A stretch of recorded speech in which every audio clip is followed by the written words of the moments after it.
Okay, so now we're going to look at fatty acid and amino acid catabolism. Cells are capable of breaking down fatty acids and amino acids in addition to glucose. Many of the same metabolic pathways and products are utilized.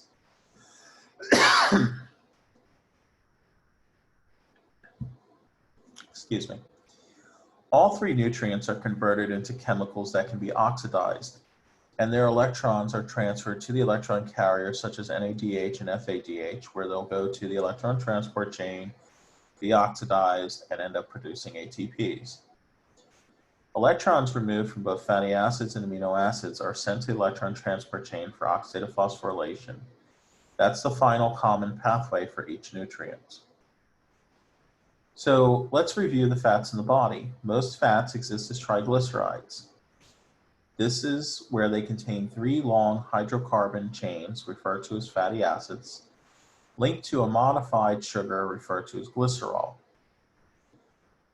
Lipolysis is an enzyme catalyzed process that liberates fatty acids and glycerol. Both fatty acids and glycerol can be used for energy generation, but overwhelming amounts of energy in triglycerides is derived from fatty acid beta oxidation process. What happens is the glycerol is converted to glyceraldehyde 3-phosphate. Now that should sound familiar to you guys because that was when we split the glucose molecule in glycolysis, we made glyceraldehyde 3-phosphate. Now when you break down a triglyceride, you're only forming one glycerol and you're only forming one glyceraldehyde 3-phosphate. So you're only going to end up with one glyceraldehyde 3-phosphate continuing down glycolysis. So you actually end up making 2 ATPs and 1 NADH instead of 4 ATPs and 2 NADHs. Fatty acids, on the other hand, they're going to be catabolized to acetyl-CoA by a process called beta oxidation and to products called ketone bodies by ketogenesis. When you make those acetyl-CoAs by breaking down these very long fatty acid chains, which could be 28 carbons long, you're forming an acetyl-CoA. Now, where's acetyl-CoA going to feed into? We talked about this in the recording too. Acetyl-CoA is going to feed into the TCA cycle, where you will go through the TCA cycle and you will make 3 NADHs, 1 ATP, and a FADH for every acetyl-CoA. So if you have a 28 carbon fatty acid chain and you break down that entire carbon chain by beta oxidation, you're going to form 14 acetyl-CoAs. Those 14 acetyl-CoAs will then go through the TCA cycle 14 times. And you're going to make all of those products, times 14. In that example, fatty acid chains can vary on their length, okay? And usually you don't break them down completely. So beta oxidation in cells that can oxidize fatty acids, which would be skeletal muscle fibers and cardiomyocytes, fatty acids enter into the mitochondrial matrix. Each fatty acid is bound to coenzyme A, and this initiates a series of reactions called beta oxidation. The fatty acid chain is oxidized and has 2 carbons removed, which is the beta carbon. The N carbon is the alpha carbon. The second carbon is your beta carbon, and you're cleaving at the beta carbon. That's why it's called beta oxidation. The products are NADH, FADH, and acetyl-CoA, and a shorter fatty acid chain with now 2 fewer carbons. The NADH and the FADH that you make on beta oxidation will proceed to the electron transport chain, where it will undergo oxidative phosphorylation and you will produce ATPs, 3 for NADH, 2 for FADH. The acetyl-CoA will then go to the citric acid cycle, okay? The acetyl-CoA, once it feeds into the citric acid cycle, is going to end up producing all the products thereafter that we talked about, the citric acid cycle, producing more ATPs. So you can see there's a lot of energy built up in storing these storing things as fatty acids here. And when you break down fatty acids, you release an enormous amount of energy, so much more than carbohydrates. Another CoA molecule then binds to the shortened fatty acid chain, and rounds of beta oxidation continue until the entire fatty acid has been converted to acetyl-CoAs. So like I said, if you have a 28 carbon fatty acid chain, that will end up producing 14 different acetyl-CoAs.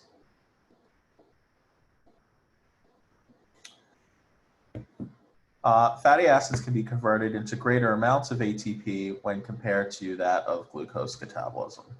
Okay, so here we have a fatty acid chain. You add on the CoA, okay, and then you go through beta oxidation. You chop off 2 carbons with the CoA. That forms acetyl-CoA. Acetyl-CoA then goes through the citric acid cycle where you make all of those products. Now, when you undergo beta oxidation and chop off those 2 carbons, you're breaking bonds, you're releasing electrons, and both NAD and FAD are going to pick up those electrons and you're going to form NADH and FADH. So all the NADHs that you make on beta oxidation and all the NADHs and FADHs that you make on the citric acid cycle are going to go to the electron transport chain, undergo oxidative phosphorylation, where you will end up generating ATPs. Again, for every FADH, it's 2 ATPs. For every NADH, it's 3 ATPs. And now what you're left with is, if this was a 6 carbon fatty acid chain, right? We're now left with a 4 carbon fatty acid chain. CoA comes in, and then you go through another round of beta oxidation, and then you just continue this until you break down all of the carbons. Now, ketogenesis, this is a process that occurs primarily in liver cells that can utilize beta oxidation.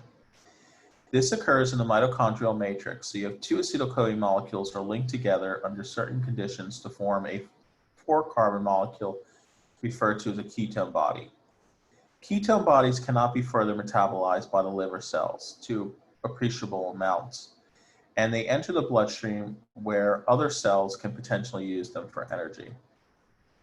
Once inside the other cells, the ketone bodies then can split back into 2 acetyl-CoA molecules and then get oxidized by the citric acid cycle. The skeletal muscle fibers and cardiac muscle cells can use ketone bodies readily. Cells in the brain only use them during periods of extreme starvation.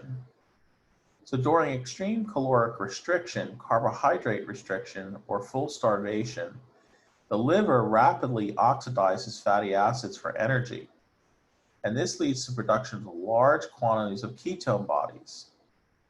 The ketone body accumulation in blood is referred to as ketosis. This can lead to dangerous lowering of the blood pH, which is ketoacidosis. Okay? Now, a lot of people try to go into ketosis to lose weight.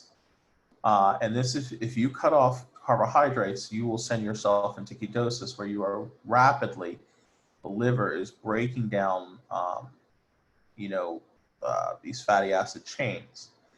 Now, most nutritionists will tend to agree that if you need to lose weight, getting yourself into ketosis is a good thing, but you cannot sustain yourself in ketosis. They recommend a couple months in ketosis, then stopping it and going back into normal metabolic pathways for a couple months, and then you can go back into ketosis instead of a sustained ketotic state. Now, amino acid catabolism, on the other hand, proteins used for catabolism are derived from either diet or those found readily in the cytosol. And dietary proteins are broken down into amino acid subunits in the digestive tract. They are absorbed into the bloodstream and delivered to the liver cells. Amino acids do consist of a carbon skeleton bound to a nitrogen-containing amine group. Now, typically under non-starvation conditions, amino acids will not be broken down further for energy. But if you have no carbohydrate sources and you have no lipid sources, amino acids can be broken down for energy. It's not a preferred method, but it can happen. The reason why it's not preferred is you have 20 different amino acids, which means you have different pathways for each of these. First of all, not all amino acids can be broken down further. The ones that can be, you also need to deal with the nitrogen. because the only thing that you can break down is the carbon skeleton, okay? The nitrogen is not used for energy, so amino acid group, the amino group, which is what contains the nitrogen, has to be removed by a transamination process. The remaining carbon skeleton then can be oxidized further for fuel. Again, this is not a preferred mechanism. The events of protein catabolism occur in the following sequence. In transamination, an amino group is removed and transferred to an alpha-ketoglutarate. This generates two products, a carbon skeleton and an amino acid glutamate.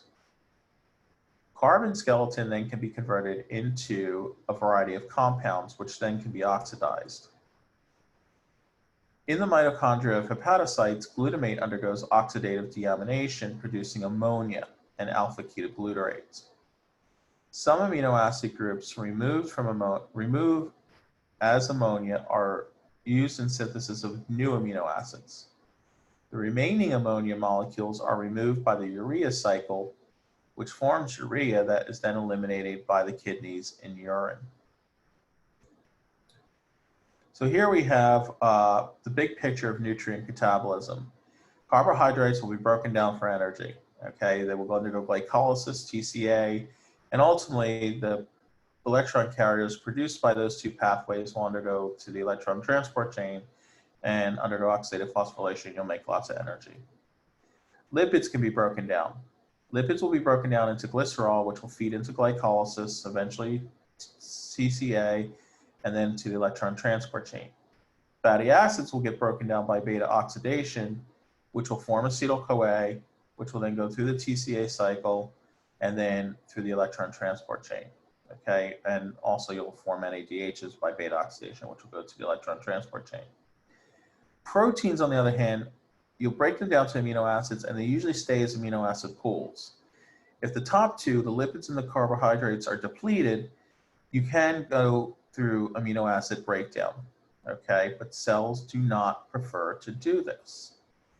If you do this, you have to go through a transamination process, which means you're going to form urea, which will have to be removed by the kidneys, okay? The transamination process will also, they can make pyruvates, acetyl-CoAs, or different components of the TCA cycle. You're going to feed in somewhere along these pathways. And eventually you'll undergo oxidative phosphorylation of the electron transport chain to produce energy. Okay. And that is it for protein and, protein and lipid catabolism. And I will end that recording here.